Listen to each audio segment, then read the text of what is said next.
আমরা যদি নবীদের জীবনী দেখি তাহলে আমরা দেখব প্রতিটা যুগেই যেসব নবীরা আসছে সমাজ তাদের বিরোধিতা করছে।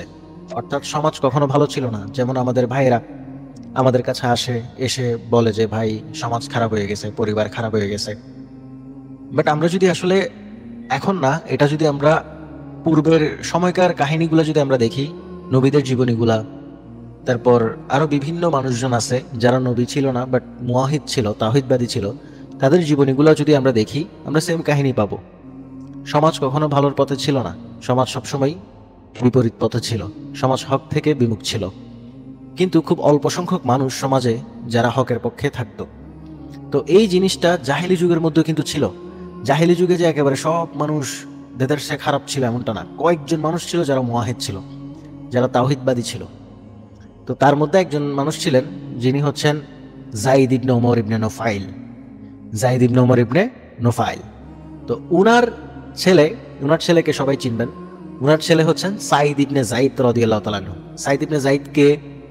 সাঈদ ইবনে যায়েদ রাদিয়াল্লাহু তাআলা আনহু হলেন আশারে মুবাশশারা, অর্থাৎ রাসূলুল্লাহ সাল্লাল্লাহু আলাইহি ওয়াসাল্লাম 10 জন সাহাবীকে জান্নাতে সুসংবাদ দিয়েছিলেন দুনিয়াতে থাকতেই।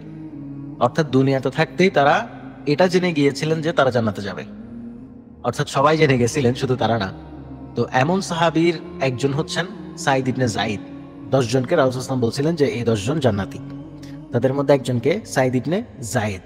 তো উনার বাবা হচ্ছে যায়েদ ইবনে ওমর ইবনে নুফাইল। তো উনার সম্পর্কে আমরা একটু জানবো, আসলে উনি কেমন ব্যক্তি ছিলেন, জাহেলি যুগেও তিনি কিভাবে মুওয়াহিদ ছিলেন, এই জিনিসটা আমরা একটু জানবো। এবং উনার ব্যাপারে রাসূল সাল্লাল্লাহু আলাইহি ওয়াসাল্লাম কি বলছেন এটা শুনলে আপনি অবাক হয়ে যাবেন। সাঈদ ইবনে যায়েদ রাদিয়াল্লাহু তাআলা আনহু রাসূলুল্লাহ সাল্লাল্লাহু আলাইহি ওয়াসাল্লামের কাছে গেছেন। আরেকটা বর্ণনায় পাওয়া যায় ওমর ইবনুল খাত্তাব রাদিয়াল্লাহু তাআলা আনহু সাঈদ ইবনে যায়েদ রাদিয়াল্লাহু তাআলা আনহুর সাথে ছিলেন। এবং তারা গিয়ে রাসূল সাল্লাল্লাহু আলাইহি ওয়াসাল্লামকে জিজ্ঞেস করলেন যে ইয়া রাসূলুল্লাহ, আমার পিতা সম্পর্কে তো আপনি জানেন, এবং আপনার কাছে তো আমার পিতা সম্পর্কে সংবাদও আসছে যে তিনি কেমন ব্যক্তি ছিলেন। তিনি আল্লাহর সাথে শিরক করে নাই। নিশ্চয়ই তিনি এখন যদি বেঁচে থাকতেন তাহলে তিনি আপনার আনুগত্য করতেন, আপনার উপর ঈমান আনতেন। তো তখন রাসূল সাল্লাল্লাহু আলাইহি ওয়াসাল্লামকে সাঈদ ইবনে যায়েদ বলেন যে আপনি কি আমার পিতার জন্য দোয়া করবেন, মানে ইস্তেগফার করবেন? রাসূল সাল্লাল্লাহু আলাইহি ওয়াসাল্লাম তখন বললেন হ্যাঁ। তখন রাসূল সাল্লাল্লাহু আলাইহি ওয়াসাল্লাম যায়েদ ইবনে ওমর ইবনে নুফাইলের জন্য ইস্তেগফার করলেন এবং বললেন যে তোমার পিতা কিয়ামতের দিন একাই একটি উম্মত হিসাবে দাঁড়াবে। সুবহানাল্লাহ। অথচ তিনি কোনো নবীকে পান নাই। রাসূল সাল্লাল্লাহু আলাইহি ওয়াসাল্লাম নবুয়ত পাওয়ার আগেই এই ব্যক্তিটা মারা যায়। তারপরও রাসূল সাল্লাল্লাহু আলাইহি ওয়াসাল্লাম তার ব্যাপারে ইস্তেগফার করে এবং বলে যে তোমার পিতা, মানে তার সন্তানকে বলে যে তোমার পিতা কিয়ামতের দিন একাই একটা উম্মত হিসেবে দাঁড়াবে আল্লাহ সুবহানাহু ওয়া তাআলার সামনে। তো এমন একটা ব্যক্তিত্ব ছিলেন তিনি, মুওয়াহিদ ছিলেন। জাহেলি যুগে সবাই যখন শিরকের পক্ষে ছিল, সবাই যখন মূর্তি পূজা করত, সবাই যখন দ্বীনে ইব্রাহিমের মধ্যে বিভিন্ন নতুন নতুন জিনিস ঢুকাই দিয়ে দ্বীনে ইব্রাহিমকে শিরকে পরিণত করছিল। অথচ দ্বীনে ইব্রাহিম হচ্ছে একত্ববাদী দিন, যেখানে আল্লাহর সাথে কাউকে শরিক করা হবে না। তো ওই টাইমে এই ব্যক্তি মুওয়াহিদ ছিলেন। তার সম্পর্কে আমরা জানবো, তার সম্পর্কে আমাদের জানতে হবে। যখন আমরা এগুলো জানবো তখন আমরা অনুপ্রেরণা পাবো, তখন আমরা তাওহীদের পক্ষে থাকার অনুপ্রেরণা পাবো এবং তাওহীদের পক্ষে থাকতে চাইবো। তখন আমরা অজুহাত দেখাবো না যে সমাজ খারাপ হয়ে গেছে, পরিবার খারাপ হয়ে গেছে, দুনিয়া খারাপ হয়ে গেছে। সমাজ, দুনিয়া, পরিবার এগুলো কখনো ভালো ছিল না। এগুলো সবসময় হকের বিপরীতে ছিল। হক খুবই অল্প মানুষ পাইছে। তো সাঈদ ইবনে যায়েদ রাদিয়াল্লাহু তাআলা আনহুর পিতা যায়েদ ইবনে ওমর ইবনে নুফাইল রাদিয়াল্লাহু তাআলা আনহু, উনার ব্যাপারে ইমাম বুখারী রাহিমাহুল্লাহর একটা কথা বলি এখানে। ইমাম বুখারী রাহিমাহুল্লাহ সাহাবীদের যেসব ঘটনাগুলো নিয়ে আসছে বা সাহাবীদের ব্যাপারে যেসব হাদিসগুলো নিয়ে আসছে, ওইখানের মধ্যে তিনি এই ব্যক্তির ব্যাপারে হাদিস নিয়ে আসছে। অর্থাৎ তিনি রাসূল সাল্লামকে নবী হিসাবে পান নাই। রাসূল সাল্লাম নবী হিসাবে আসার আগেই এই ব্যক্তি মারা যান, যায়েদ ইবনে ওমর ইবনে নুফাইল। তারপরও ইমাম বুখারী রাহিমাহুল্লাহ তাকে সাহাবীদের যেসব হাদিসগুলো নিয়ে আসছে সাহাবীদের ব্যাপারে, ওইখানে তার ব্যাপারে হাদিস আনছে। এবং রাদিয়াল্লাহু তাআলা আনহু, যায়েদ ইবনে ওমর ইবনে নুফাইল যখন জানতে পারলেন বা যখন তিনি উপলব্ধি করতে পারলেন যে মক্কার মুশরিকরা যা করে এগুলো শরীয়ত সম্মত না, অর্থাৎ এগুলা দ্বীনে ইব্রাহিমের অংশ না, তখন তিনি সিরিয়া গমন করেন, হিজরত করেন সঠিক দ্বীনের সন্ধানে।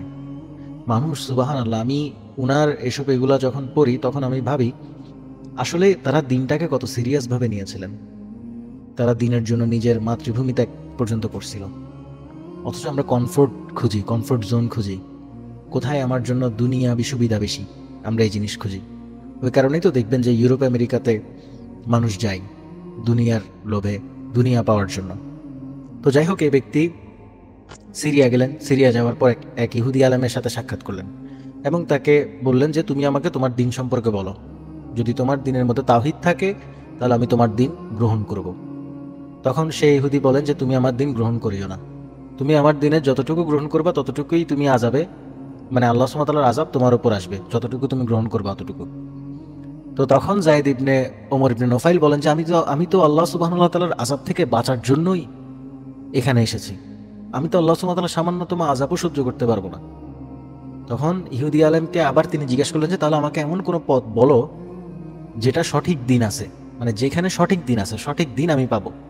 তখন তিনি বললেন যে আমি এই বিষয়ে কিছুই জানি না, অর্থাৎ ইহুদি আলেম বললেন যে আমি এই বিষয়ে কিছুই জানি না, তবে তুমি দিনে হানিফ গ্রহণ করো। তখন বললেন যে দিনে হানিফ কি? তো তখন ইহুদি আলেম বললেন যে দিনে হানিফ হলো ইব্রাহিম আলাইহিস ইসলামের দিন। তিনি ইহুদিও ছিলেন না, নাসারাও ছিলেন না, তিনি একমাত্র আল্লাহ সুবহানাহু ওয়া তাআলার ইবাদত করতেন, তিনি তাওহীদবাদী ছিলেন। তো যায়েদ ইবনে ওমর ইবনে নফাইল ইহুদি আলেম থেকে বের হলেন। বের হওয়ার পর তিনি একজন খ্রিস্টান আলেমের কাছেও গেলেন। তো তাকে সেম কথাবার্তা বলল। তো খ্রিস্টান আলেম বলল যে তুমি যদি আমার দিন গ্রহণ করো তাহলে তুমি যতটুকু আমার দিন গ্রহণ করবে ততটুকু তুমি আল্লাহর লানতে পরিণত হবে, মানে তুমি আল্লাহর লানত প্রাপ্ত হবে যদি তুমি এই দিন গ্রহণ করো। তো তখন তিনি আবার তাকে প্রশ্ন করলেন যে তাহলে আমি কোন পথে যাব? তখন খ্রিস্টান আলেমও তাকে সাজেস্ট করলো যে তুমি হানিফ দিন গ্রহণ করো। আর হানিফ দিন হচ্ছে ইব্রাহিম আলাইহিস সালামের দিন, ইব্রাহিম আলাইহিস সালামের দিন, যা হচ্ছে একমাত্র আল্লাহ সুবহানাহু ওয়া তাআলার ইবাদত করে। ইব্রাহিম আলাইহিস সালাম ইহুদিও ছিল না, খ্রিস্টানও ছিল না, তিনি একমাত্র মুওয়াহিদ ছিলেন, তাওহীদবাদী ছিলেন। তো এই কথা শুনে যায়েদ ইবনে ওমর ইবনে নফাইল তিনি খ্রিস্টান আলেম থেকে বের হলো। বের হওয়ার পর তিনি তার দুই হাত উঠালেন এবং বললেন, হে আল্লাহ, আমি তোমাকে সাক্ষী রেখে বলছি আমি দ্বীনে ইব্রাহিমের ওপর আছি, অর্থাৎ আমি দ্বীনে ইব্রাহিমের ওপর আছি, আমি ইহুদিও না, খ্রিস্টানও না, আমি দ্বীনে ইব্রাহিমের ওপর আছি, তাওহীদের ওপর আছি। তো ওই খ্রিস্টান আলেমের কাছ থেকে তিনি আরো জানতে পারেন যে মানে শেষ জমানায় একজন নবী আসবে, যে নবী দ্বীনে ইব্রাহিমের উপর থাকবে এবং যে নবী মানুষকে তাওহীদের দিকে ডাকবে, শিরক এবং বিদআত থেকে দূরে রাখবে। এবং বললেন যে এই নবী আসবে মক্কাতে। তো তখন বললেন যে তুমি আবার মক্কাতে চলে যাও, সে নবীর আসার সময় খুবই ঘনিয়ে আসছে, তুমি গিয়ে তার জন্য অপেক্ষা করো। তো তখন তিনি আবার মক্কায় চলে আসেন। তো মক্কায় চলে এসে তিনি রাসূল সাল্লাল্লাহু আলাইহি ওয়াসাল্লাম কখন নবী হবেন এটার জন্য তিনি অপেক্ষা করতে থাকেন, কারণ রাসূল সাল্লাল্লাহু আলাইহি ওয়াসাল্লাম তো নবুয়ত পাওয়ার আগে তিনি নিজেও জানতেন না যে তিনি একজন নবী। তো যায়েদ ইবনে ওমর ইবনে নফাইল তিনি রাসূল সাল্লাল্লাহু আলাইহি ওয়াসাল্লাম মানে নবীর জন্য অপেক্ষা করতে থাকে যে কখন নবী আসবে, কখন শেষ নবীর আবির্ভাব ঘটবে। তো তিনি যায়েদ ইবনে ওমর ইবনে নফাইল সম্পর্কে আরো এমন আছে যে আসমা বিনতে আবি বকর রাদিয়াল্লাহু তাআলা আনহু তিনি বলেন যে যায়েদ ইবনে ওমর ইবনে নফাইল কাবা ঘরের দেওয়ালে ঢালাম দিয়ে দাঁড়ায় আছে, মানে তার পিঠ কাবা ঘরের দেওয়ালে লাগাই তিনি দাঁড়ায় আছেন এবং তিনি বলতেছেন যে হে কুরাইশেরা, আল্লাহর কসম আমি ব্যতীত তোমাদের কেউই দ্বীনে ইব্রাহিমের ওপর নাই, এমন করে তিনি কুরাইশদেরকে বলতেছেন। এবং তিনি এমনও বলতেন যে হে আল্লাহ, আমি জানি না কিভাবে আপনার ইবাদত করতে হবে, কারণ তখন তো আসলে কোনো ওহী আসে নাই, সালাত কিভাবে পড়তে হবে, আল্লাহ সুবহানাহু ওয়া তাআলার ইবাদত কিভাবে করতে হবে এই গাইডলাইন তখনও আসে নাই। তো তিনি বলতেছেন যে হে আল্লাহ, আমি জানি না কিভাবে আপনার ইবাদত করতে হবে, আমি যদি জানতাম কিভাবে আপনার ইবাদত করতে হয় আমি ওইভাবে আপনার ইবাদত করতাম। সুবহানাল্লাহ। তো তার ব্যাপারে আরো এমন পাওয়া যায় যে তিনি মক্কার জাহিলি যুগে মানুষেরা যেভাবে কন্যা সন্তানকে জীবিত পুঁতে ফেলতো, তো তিনি তাদের পিছনে পিছনে যাইতেন, গিয়ে বলতেন যে তুমি এই কন্যাকে জীবিত পুঁতিও না, জীবিত মাটি দিও না, তুমি তাকে আমাকে দিয়ে দাও, আমি তাকে পেলে পুষে বড় করি, বড় করে তুমি ওকে নিতে চাইলে নিও, আর না হলে আমি বিয়ে শাদী দিয়ে দিব, অর্থাৎ তুমি তার উপর জুলুম করো না। এভাবে করে তিনি মানুষকে নাসিহা করতেন। এমনকি হাদিসে এমনও আসছে যে, বুখারীতে আসছে কিন্তু এসব হাদিসগুলা, এমনও আসছে যে রাসূলুল্লাহ সাল্লাল্লাহু আলাইহি ওয়াসাল্লামের সাথে তার দেখা হয়েছে এবং রাসূল সাল্লাল্লাহু আলাইহি ওয়াসাল্লাম নিজে কথা বলতেছে যে আমি এক জায়গায় গেছি, আমি এক জায়গায় গেছি, ওইখানে যায়েদ ইবনে ওমর ইবনে নফাইলও আসছিল, তখন আমাকে কিছু খাবার দেওয়া হয়, কিছু মাংস দেওয়া হয়, তখন আমি তা খেতে অস্বীকার করি, কারণ আল্লাহ সুবহানাহু ওয়া তাআলার নামে জবাইকৃত মাংস ছাড়া, জবাইকৃত পশুর মাংস ছাড়া রাসূল সাল্লাল্লাহু আলাইহি ওয়াসাল্লাম বা কোনো মুসলিমের জন্য, কোনো মুমিন ব্যক্তির জন্য অন্য কোনো মাংস খাওয়া হারাম, মানে আল্লাহ সুবহানাহু ওয়া তাআলার নামেই জবাই হইতে হবে, ওই পশুর মাংস সে খাইতে পারবে একজন মুসলিম। রাসূল সাল্লাল্লাহু আলাইহি ওয়াসাল্লাম নবী মানে ওহী আসার আগেও তিনি এই জিনিসটা মেনটেন করতেন। তিনি আল্লাহ সুবহানাহু ওয়া তাআলা ছাড়া অন্য কারো নামে যদি জবাই করা হতো এমন পশুর মাংস তিনি খাইতেন না। তো এই কারণে ওনার সামনে যখন মাংস আনা হয় তখন তিনি এটা খাইতে অস্বীকার জানান যে আমি খাবো না। তখন সেম জিনিস এই মাংস যায়েদ ইবনে ওমর ইবনে নুফাইলের কাছে দেওয়া হয়, তখন সে অস্বীকার করে, বলে যে আমি এই মাংস খাবো না, কারণ আমি জানি যে তোমরা এটা আল্লাহ সুবহানাহু ওয়া তাআলা ছাড়া অন্য কারো নামে জবাই করছো। সুবহানাল্লাহ, ওই টাইমে তো সে ওহী পায় নাই, তারপরে তার ফিতরাত এটা ছিল যে আল্লাহ ছাড়া অন্য কারো নামে জবাই করা পশু আমি কিভাবে খাবো। এবং তিনি তাদেরকে বলতেছিলেন যে এই বকরিকে আল্লাহ সুবহানাহু ওয়া তাআলা পাঠাইছে, এই বকরির স্রষ্টা আল্লাহ সুবহানাহু ওয়া তাআলা, তাকে আসমান থেকে পানি বর্ষণ করে ফসল উৎপাদন করে তাকে খাওয়াই আল্লাহ সুবহানাহু ওয়া তাআলা, আর তোমরা তাকেই জবাই করতেছো আল্লাহ সুবহানাহু ওয়া তাআলা ছাড়া অন্য কারো নামে। সুবহানাল্লাহ। এই ছিল যায়েদ ইবনে ওমর ইবনে নুফাইল রাদিয়াল্লাহু তাআলা আনহু। তার ছেলে কে? তার ছেলে আশারা মুবাশশারাদের একজন যায়েদ ইবনে যায়েদ রাদিয়াল্লাহু তাআলা আনহু, অর্থাৎ পিতাও মুওয়াহিদ, তার পুত্রও মুওয়াহিদ।